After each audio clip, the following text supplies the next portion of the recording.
Foundation के international society for Parshuram कॉन्शियसेन की chairman doctor Harsha Trivedi Dungarpur पहुंची। यहां भगवान परशुराम मंदिर निर्माण के कार्य को देखा। उन्होंने देश और दुनिया भर में भगवान परशुराम जी के मंदिर और स्थानों को चिन्हित करते हुए उन्हें विकसित करने की बात कही। विप्र फाउंडेशन के प्रदेश उपाध्यक्ष नारायण पंड्या, जिला महामंत्री प्रशांत चौबीसा, महिला जिलाध्यक्ष रोशनी पंड्या, महामंत्री डॉक्टर रजनीश शर्मा ने डॉक्टर हर्षा त्रिवेदी का स्वागत किया। डॉक्टर हर्षा ने शहर के नया महादेव मंदिर परिसर में निर्माणाधीन भगवान परशुराम जी मंदिर के कार्य को देखा और खुशी जताई। मंदिर में दर्शन किए और पुजारी मुकेश शर्मा ने तिलक लगाकर स्वागत किया। इसके बाद विप्र फाउंडेशन के पदाधिकारियों के साथ बैठक हुई, जिसमें सर्व ब्राह्मण समाज को एकजुट करने पर जोर दिया गया। उन्होंने कहा कि भगवान परशुराम केवल ब्राह्मणों के ही नहीं बल्कि सभी वर्गों के लिए आराध्य है। इसलिए भगवान परशुराम जी के इतिहास को जानना और समझना सभी को जरूर। भारत भूषण पंड्या ने विप्र फाउंडेशन की ओर से अब तक डूंगरपुर की गतिविधियों के बारे में भी जानकारी। डॉक्टर हर्षा मूलतः डूंगरपुर जिले की रहने वाली। वे अभी दिल्ली में Swami Vivekananda institute of professional studies में सहायक प्रोफेसर है। डॉक्टर हर्षा ने पिछले दिनों उज्बेकिस्तान में भगवान परशुराम जी को लेकर अपनी स्पीच दी, जिसे सभी ने सराहा था। बैठक में योगेश पंड्या, हेमेंद्र चौबीसा, मनीषा पंड्या, डॉक्टर प्रीति चौबीसा, पूर्वा चौबीसा सहित कई सदस्य मौजूद रहे। Good morning everyone. मैं डॉक्टर हर्षा त्रिवेदी यहाँ डूंगरपुर डिस्ट्रिक्ट से हूँ और दिल्ली में Vivekananda institute of professional studies में असिस्टेंट प्रोफेसर के पद पर कार्यरत हूँ। विप्र फाउंडेशन की एक ब्रांच है international society for Parshuram consciousness, और इस्पैक इसका शॉर्ट फॉर्म है, और इसका गठन अभी 2 साल पहले हुआ, जिसकी मैं चेयरमैन हूँ।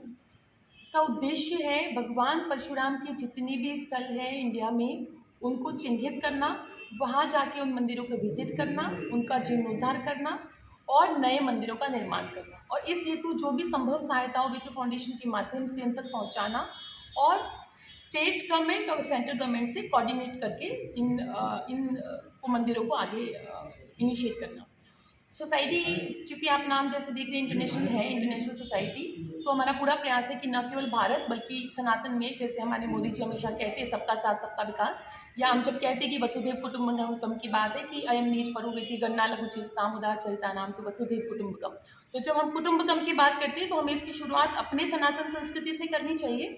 और सनातन संस्कृति जब हम बात करते हैं तो कोई धर्म नहीं है, एक जीवन पद्धति है, एक संस्कार है, आपके जीवन जीने का तरीका है, और आपको बिल्कुल भी इसमें प्राउड फील करना चाहिए आप जो करते हैं, और न केवल प्राउड फील करना चाहिए, अपने क्षेत्र के विकास के साथ साथ आपको राज्य, आपको अपने समाज, आपको देश, क्योंकि परिवार से समाज बनता है, तो आपको कोशिश करनी चाहिए कि इसको समाज और देश तक पहुंचाओ, इसको विश्व तक। तो अभी हमारे प्रयास है कि कई देशों में हमारी बात चल रही है, जिसमें जर्मनी है, जिसमें जापान है, जिसमें नेपाल है, भूटान है। हमारा पूरा प्रयास है कि जितने भी कंट्रीज़ में हो सके हम इस्पैक के चैप्टर्स वहाँ स्थापित करें, और चैप्टर स्थापित करने का लक्ष्य होगा भगवान परशुराम की चेतना को जन जन तक पहुँचाना, लोगों को प्रेरित करना कि उनके आदर्शों को आप अपने जीवन में लाइए, क्योंकि शास्त्र वर्णित बात है कि भगवान परशुराम जो हैं वो चिरंजीव हैं, वो आज के युग में अमर हैं, अभी इस वर्तमान में हमारे साथ है उनकी चेतना, और ये आयुष्य वृद्धि और जीवन प्रदाता है। तो हमें चाहिए कि हम ज़्यादा से ज़्यादा इनका ध्यान करें, इनका मन चिंतन मनन करें, और इसके लिए आवश्यक है कि लोगों तक हम भगवान परशुराम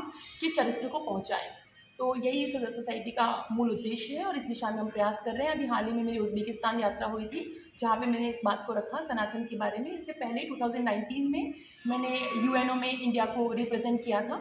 म्यांमार में भी मेरा सनातन पे लेक्चर हो चुका है, लेकिन मैं ये मानती हूँ कि ये सारी जो भी प्रेरणा है, जो भी आपका ये है, कहीं ना कहीं मैं गायत्री साधक हूँ, और कहीं ना कहीं ये सारी मेरी ऊर्जा का स्रोत माता रानी से, माँ भगवती से, गायत्री माता से मिलता है। और मैं आप सभी स्पेशली मैं युवाओं से आग्रह करूँगी कि बिल्कुल वो अपने जीवन में गायत्री मंत्र का ध्यान करें, चिंतन मनन करें, घर से निकलते वक्त गायत्री मंत्र बोले, क्योंकि ये निश्चित है आप अपने जीवन में इससे चमत्कारिक अनुभव करेंगे। मेरा व्यक्तिगत अनुभव है। आप सबको बहुत बहुत धन्यवाद।